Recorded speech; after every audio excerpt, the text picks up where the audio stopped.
Of the 24 Australians, we've been able to ascertain overnight and this morning that 13 of those Australians are hospitalised across multiple hospitals in New Zealand. There are 11 Australians that are still unaccounted for.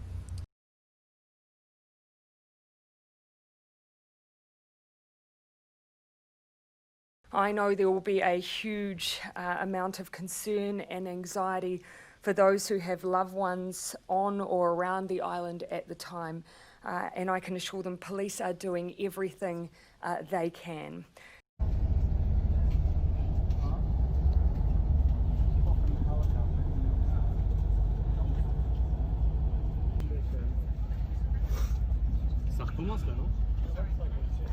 It is now clear that there were two groups on the island, those who were able to be evacuated and those who were close to the eruption.